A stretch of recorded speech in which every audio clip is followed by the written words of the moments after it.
I'm Becky, and I'm so excited to be with Body by Hannah to bring you this Pilates fundamental workout. Hannah's with me today to show you a few little quick tips to make your workout successful.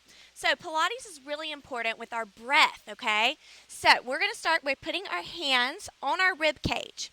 So, a lot of times when we breathe out through our belly. So, we inhale and expand out through our belly, and then we exhale in. If you were ever in chorus or in yoga, that's kind of usually how you breathe. But with Pilates, we use what is called our back breath, okay? So we want to inhale out through the sides of our ribs, like we're expanding to either sides of the room. So we're going to inhale through our nose, expanding your ribs, and then exhale. Think about knitting your ribs together in and up.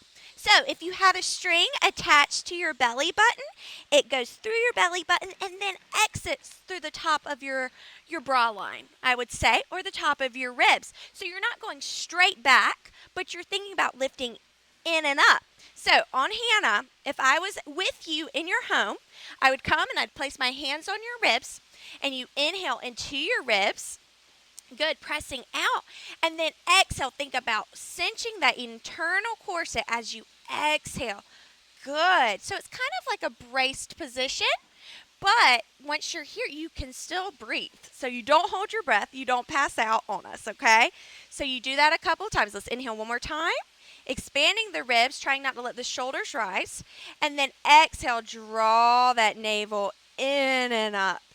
Great, that's awesome. Good job. So that's super important.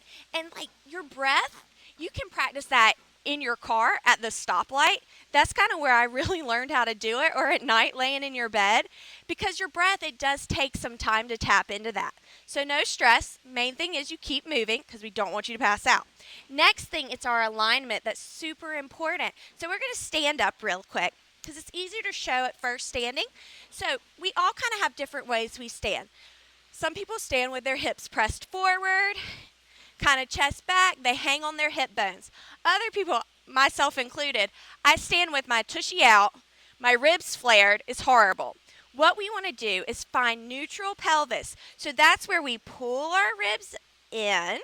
We think about our hip bones being directly over our feet and over our shoulders. So if I turn to the side, you can kind of see everything is squared up as opposed to being overly arched or overly tucked, okay?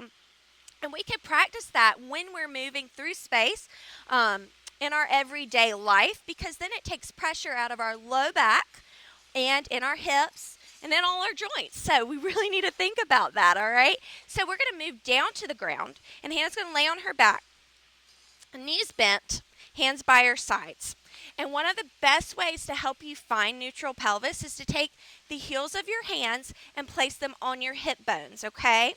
And you kind of even make like a little diamond shape on your pelvis, and that kind of helps. So what we're going to do is she's going to arch her back. So it's like she's spilling her water cup onto the floor, and then she's going to tuck her pelvis like she's spilling the water onto her chest.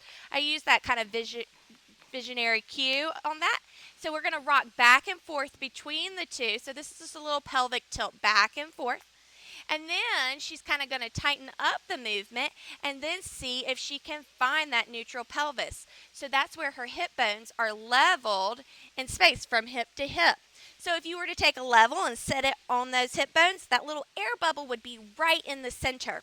And it takes work to get here, because naturally your body doesn't want to go here.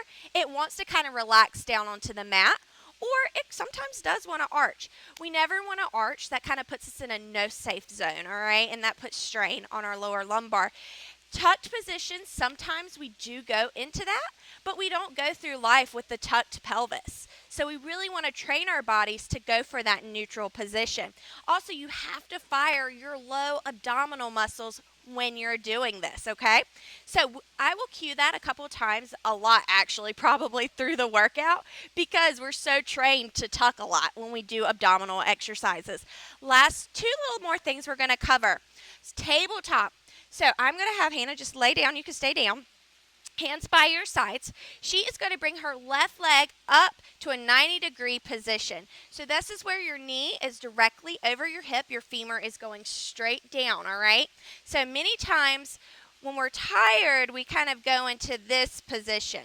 Or it can tip this way.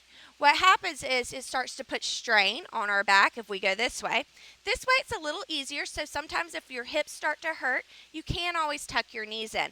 But we want to try to hold this true tabletop position, keeping our low abdominals engaged and in that neutral pelvis. I know it's a lot, but that's why we've got this little intro video, and you just practice it. That's all you got to do. So she's going to bring up her right leg too to hold this. So right here, this is work.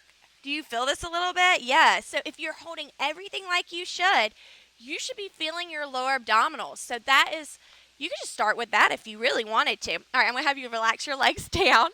Next thing, last thing I promise. I know I could get really wordy on this, but we're going to make it quick. So I'm going to have her take her hands behind her head.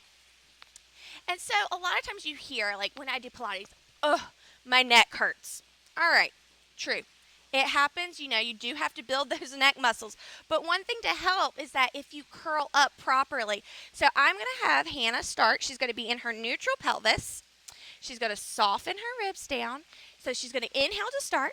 She's going to exhale, curl up that chin to chest.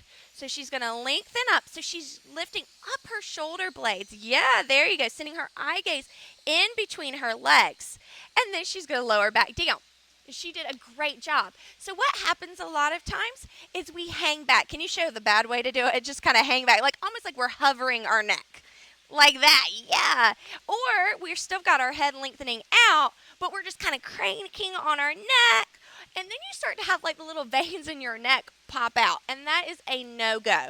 So when you're curling up, you want to think about there being a string attached to the top of your head. And it lengthens out, up, and over. So guess what? You're having to use your upper abdominals to get up. I feel her shaking. She's working really hard. And then lower back down.